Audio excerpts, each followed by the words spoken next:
All right, man. Let's talk about Fred VanVleet. Apparently, he's going to opt to test the reportedly going to opt to test the free agent water. Should the Pistons be interested in Fred VanVleet? A lot of y'all have been, a lot of y'all, I've been on the Flint VanVleet bandwagon as well. It's another guard, but I think they can make it work with Cade Cunningham. You're hearing reports that he may not be ready to play 5-on-5 just yet, but in addition to that, he physically looking big and strong. A lot of people were speculating last year he put too much muscle on, being a vegan, which is hard to do, but it was just simply he had a stretch fracture in his shin. We all seen like, hey, something ain't right. Maybe he just need to get in a rhythm. But Raptors Fred VanVleet Knicks' option to become a free agent. So you hear like the Lakers are interested. Here quite a few teams are interested, but for the most part, how would he work in Detroit? Um, him and Ivy aren't Ivy's more traditional point guard than him. He more of a two guard, undersized two guard, but he can shoot it well. From what I see, he can get to the bucket.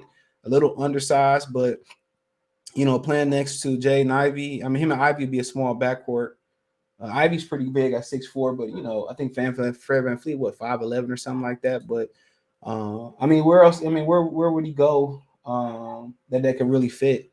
But an all-star, he know how to get his shot off. He'll provide some shooting. I mean, could they bring him off the bench? I think he want to start in this league. He can be spark plug off the bench.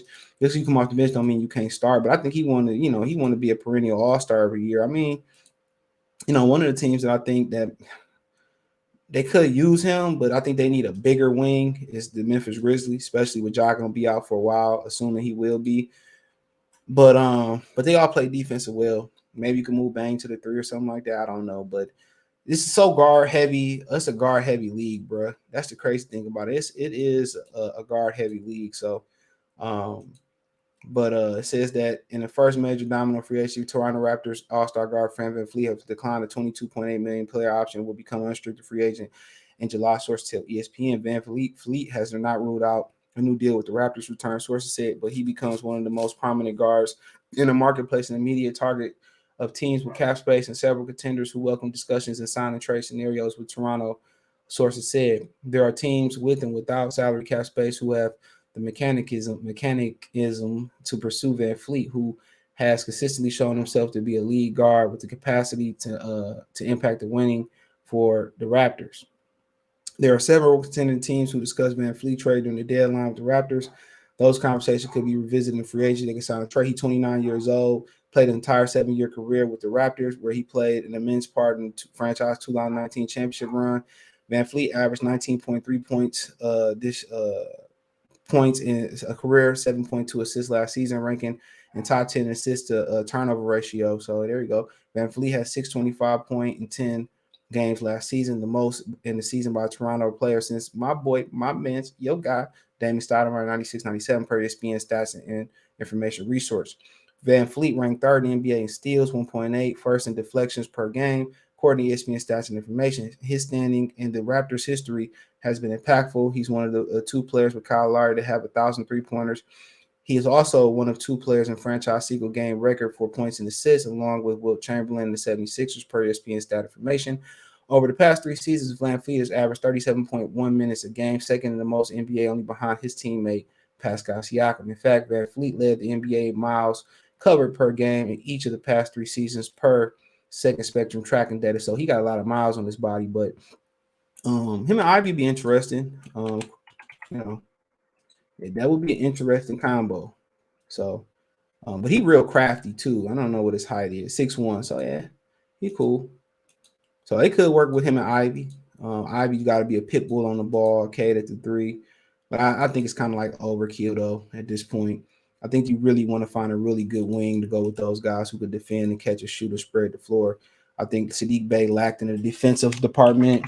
He didn't shoot the ball well to cover up that defensive deficiency. So, but yeah, you probably think like Miami, and he could fit in Detroit. That's the beauty of Cade Cunningham and Ivy's size and versatility. They can make that work. They versatility. When you got guys who versatile and got size and got athleticism, who can play with and without the ball, that's cute. That's huge in the NBA today, where guys can play with and without the ball. Because a lot of these guys can't play without the ball no more. And that's a huge problem. These guys, they need the ball to be effective. And you see, he only shot 35% from three and less than 40% from the field. So that's going to be an issue. What he is for his career. So for his career, he's a 37% three-point shooter. So this year, he didn't shoot the ball well. For most years, he around 37%. I could take that. He had a bad year. I think they just had one of them flux years, one of them years where they fluctuate a little bit, and Scotty Barnes stumbled a little bit, and but I think kind of coming to Detroit, I think it won't be so much pressure on him to do everything here, and he can steal the ball, and I'm not opposed to it. I would understand it, but I just think you kind of need somebody like Cam Whitmore on the wing, big strong kid, gonna learn to defend and muscle up some of these bigger wings. That's kind of what you need more than K going to the three, put the defending wings and running the offense from the three. So I really don't think that's kind of like you can make it work, but probably Miami for him. He heard LA interested, and Toronto gonna want to get something from him. They gonna want to get something from him. They just ain't gonna want no sign and trade. So they gonna want something for him. So they ain't gonna just let him walk if he accommodate them with a sign and trade. With a sign and trade, that would open up multiple possibilities, for him to go places that don't have the cap space. Now, if somebody got the cap space and say we gonna cash you out right now, he gone. He gone. You know what I'm saying? He gone. But I think I mean, I wouldn't trade the fifth pick for him. If that's some of y'all about to ask, I wouldn't trade the fifth pick for him. Nah, bro. If I could go out just cash him out and get him, no, I wouldn't do that. So that's my humble opinion on that.